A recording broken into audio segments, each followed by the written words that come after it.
Bonjour, je vous propose un nouveau bulletin d'information en Ukraine au 14 juin 2020. Selon une dernière étude ukrainienne, les Russes auraient détruit plus de 80% de la production thermique de l'Ukraine. Et en parlant de bombardement, les Russes ont bombardé la région de Kiev ces derniers jours, où une usine a été ciblée et atteinte, ainsi que l'aéroport au sud-ouest de la ville. Direction tout de suite le terrain. Alors, pas eu d'informations ces dernières 48 heures dans la région de Soumy. Par contre, dans la région de Poltava, qui se situe au sud de la région de Soumy, ici, un aérodrome ukrainien a été ciblé et bombardé par les Russes avec un Iskander. On parle ici de l'aérodrome de Myrhorod. Dans cette frappe qui a eu lieu donc le 12 juin, un Sukhoi 27 ukrainien a été détruit. L'impact de l'Iskander est ici exactement, donc on peut très bien le voir sur la vidéo, et cet Iskander était équipé d'une ogive à fragmentation qui a permis donc de détruire le Sukhoi à proximité. Sur la vidéo, on voit également d'autres avions ukrainiens, mais ces derniers n'ont pas été atteints par la frappe. À l'est de ce même aérodrome, c'est un système S-300 ukrainien qui a été détruit, là également par une frappe d'un Iskander. Dans la vidéo, les géolocalisations qui ont suivi, donc on peut affirmer que 2 lanceurs ont été détruits, ainsi que la station radar. Cette frappe a eu lieu le même jour, le 12 juin.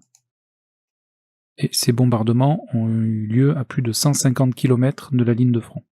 Direction à présent l'oblast de Kharkov, et en commençant avec le secteur de Lipsy, où hier 13 juin, les Ukrainiens ont lancé de nouveau une attaque au sud-est du village de Liboké, donc ici exactement, avec 2 blindés, un M113 et un BMP2, qui ont débarqué l'infanterie dans cette bande forestière. Donc attaque qui a eu lieu dans la zone grise.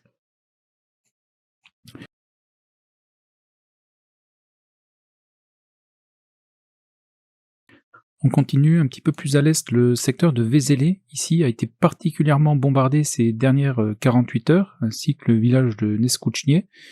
Ici, donc, on se situe entre Lipsy et Vovchansk. En parlant de Vovchansk, la ligne de front a légèrement évolué dans la zone industrielle qui se trouve ici, qui était précédemment sous contrôle des Ukrainiens. Les Russes ont lancé une attaque avec de l'infanterie dans ce secteur. Et selon Deep State, les fantassins russes qui ont attaqué donc la zone ici sont actuellement encerclés, mais je n'ai pas pu trouver de confirmation visuelle pour pouvoir confirmer cette information. Donc actuellement, la seule information que j'ai, c'est qu'effectivement, il y a une présence de soldats russes dans ce secteur.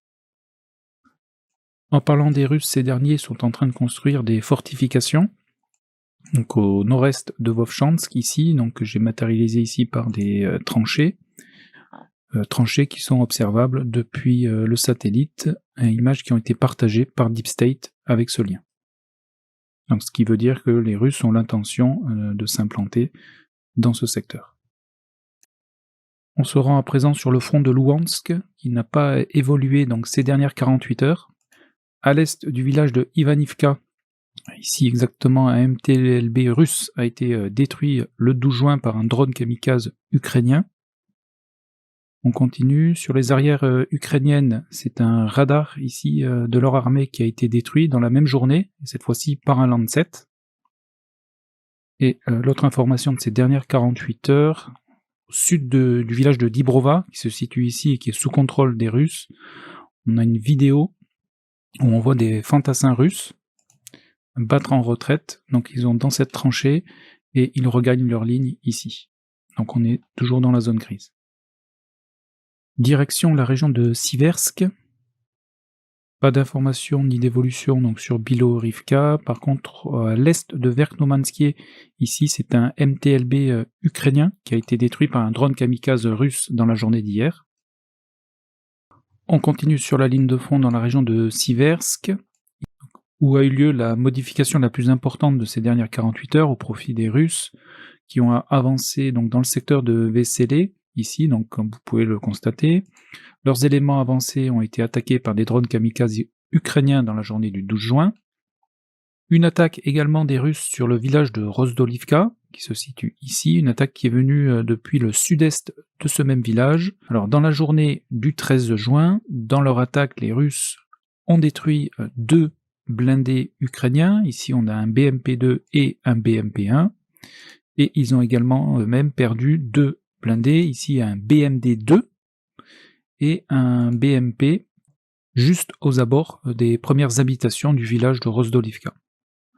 Donc le village de Rozdolivka est actuellement donc disputé dans sa partie est. Direction la région de Bakhmout. Pas d'évolution dans le village de Kalinina depuis la dernière vidéo. Donc le village est toujours disputé. Au niveau des géolocalisations de destruction, on a ici un Kozak qui a été donc détruit. Donc c'est un véhicule blindé léger dans la journée du 12 juin. Et mis à part cette information, pas d'autre évolution dans ce secteur. Nous pouvons maintenant nous rendre directement dans la région de Donetsk. Alors ici, donc je vais bien dézoomer pour vous montrer qu'il y a des évolutions et des attaques russes donc, qui ont eu lieu ces dernières 48 heures. Tout d'abord, dans le secteur du village de Novo-Alexandrivka, où les Russes ont repris une partie ici au sud de ce même village. Leur infanterie a été attaquée par des drones kamikazes il y a 2 jours. On continue sur la ligne de front. Je n'ai pas d'informations sur Sokil, donc ces dernières 48 heures, ni de l'infanterie et du blindé russe qui avait pris pied ici dans le centre du village. Donc je laisse ce secteur dans la zone grise. Un petit peu plus au sud, ici, les Russes ont hissé un drapeau à l'ouest du village de Novopokrovsk, ce qui veut dire que ce village est maintenant sous leur contrôle. Des éléments avancés de leur infanterie ont été bombardés au sud de ce village, donc ici exactement, et en parlant de bombardement, l'infanterie ukrainienne a également été bombardée ici dans la journée du 12 juin, un petit peu plus au sud. Donc ce qui nous permet de mieux définir la ligne de front. Dans ce même secteur, les Russes ont perdu 2 chars T-80 dans la même journée du 13 juin, donc ici exactement, et 2 jours plus tôt, au nord du village de Novoselivka-Percha, qui est ici, c'est un Abrams qui a été détruit par un drone kamikaze, donc à proximité d'un point fortifié ukrainien, donc j'ai matérialisé ici avec des tranchées. On continue sur la ligne de front, donc où il y a eu quelques géolocalisations et modifications de terrain ici dans cette zone boisée où les Russes ont progressé ces dernières 48 heures. Au nord de ce secteur, un MTLB ukrainien a été endommagé par un drone kamikaze russe, puis abandonné, et dans cette vidéo, on peut également observer ici qu'un Marder a été détruit.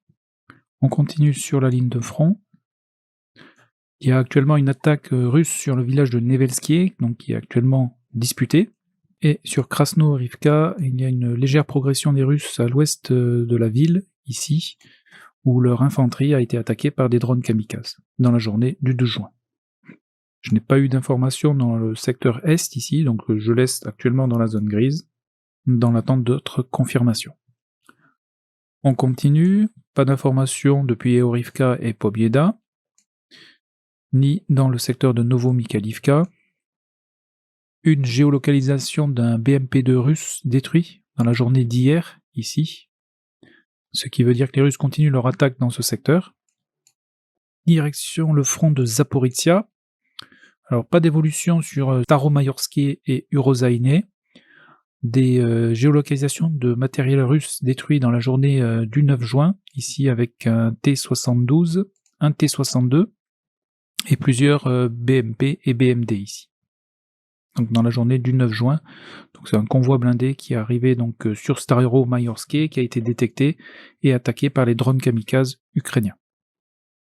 Pas d'autre évolution ni information, et sur le village de Robotiné, pas d'informations ces dernières 48 heures, on a simplement eu une vidéo d'un Bradley, donc qui a sauté sur une mine ici, dans la journée donc du 8 juin, destruction du blindé qui ne peut pas être confirmée avec cette courte vidéo, donc je laisse pour l'instant endommager.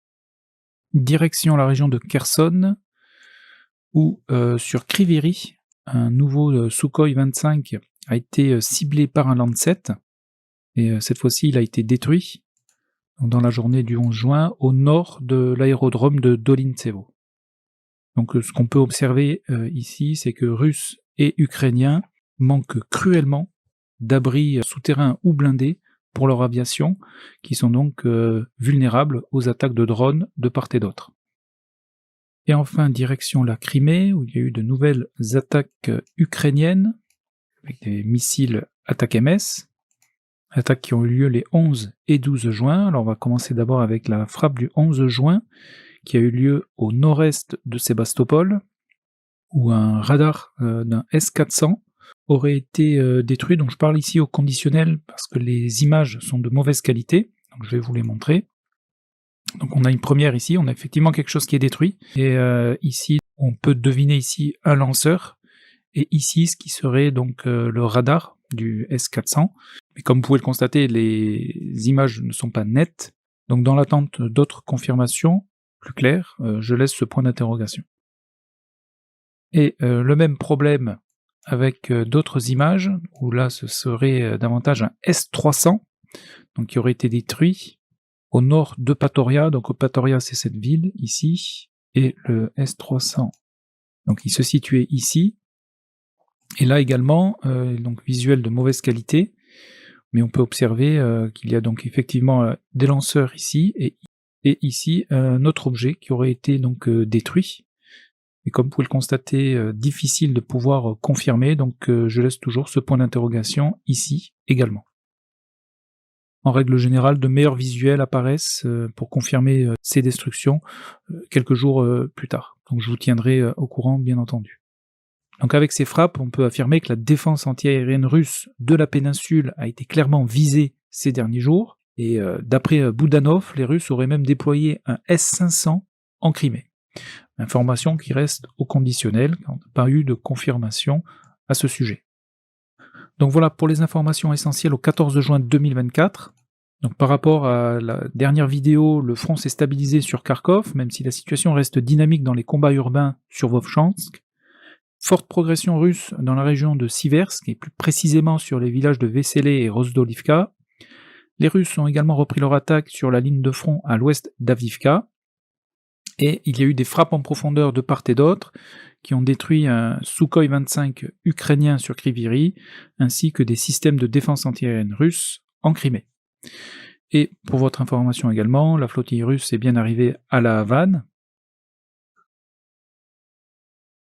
On a eu des visuels donc sur l'arrivée de la frégate et du sous-marin Kazan, et il y a également arrivé dans la région donc de Cuba un sous-marin américain. Voilà, et bien écoutez, je vous souhaite une excellente journée, un très bon week-end, portez-vous bien, encore merci pour votre soutien et vos commentaires, et je vous donne rendez-vous dans une prochaine vidéo.